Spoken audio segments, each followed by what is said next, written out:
গাজীপুর ৪ আসনের সাবেক সংসদ সদস্য এবং কাপাসিয়া থানার সাবেক ২ ওসি এবং জেলা কারাগারের সুপার সহ ৩৯ জনের বিরুদ্ধে আদালতে হত্যা মামলা করেছেন এক ব্যক্তি।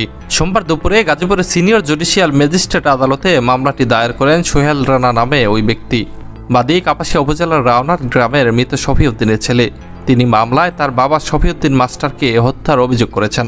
মামলায় সাবেক সংসদ সদস্য সিমিন হোসেন রিমি, কাপাসিয়া থানার সদ্য সাবেক ওসি মোহাম্মদ আবু বকর মিয়া, সাবেক ওসি FM নাসিম, একই থানার সাবেক পরিদর্শক আবুল কাশেম ও সাবেক SI শামসুল হক সুমন। এছাড়াও গাজীপুর জেলা কারাগারের সুপার আনোয়ারুল করিম, কাপাসিয়া উপজেলা আওয়ামী লীগের সভাপতি মাজহারুল ইসলাম সেলিম, সাধারণ সম্পাদক মিজানুর রহমান প্রধান, উপজেলা সাবেক চেয়ারম্যান আমানত হোসেন খান, ভাইস চেয়ারম্যান আসাদুজ্জামান আসাদ, আওয়ামী লীগ নেতা মাহবুবউদ্দিন সেলিম, ইমানুল্লাহ ইমু, যুবলীগ সভাপতি সাখাওয়াত হোসেন প্রধান, সাধারণ সম্পাদক রাজীব ঘোষ, ছাত্রলীগ সভাপতি মাহমুদুল হাসান মামুন, সাধারণ সম্পাদক আমির হামজা সহ ৩৯ জনকে আসামি করা হয়েছে। অভিযোগে উল্লেখ করা হয়, গত বছরের ২৬ অক্টোবর রাওনার গ্রামের শফিউদ্দিন মাস্টারকে ওয়ারেন্ট ছাড়াই বাড়ি থেকে তুলে নিয়ে যায় কাপাসিয়া থানা পুলিশ। এ সময় থানার সামনে শফি মাস্টারকে নিয়ে গেলে আসামিরা হাতকড়া পরা অবস্থায় এলোপাথারি মারধর করে। পরবর্তীতে কোনো চিকিৎসা না করে থানা হেফাজতে রাখা হয়। পরদিন ২৭ অক্টোবর কাপাসিয়া থানার একটি মামলায় অজ্ঞাত আসামি দেখিয়ে তাকে কারাগারে পাঠানো হয়। এরপর জেলের মধ্যে MP রিমির আদেশে আসামিকে মারধর করা হয়েছে বলে মামলায় অভিযোগ করা হয়েছে। গত বছরের ২৫ অক্টোবর কারাগারে শফি মাস্টারের মৃত্যু হয়।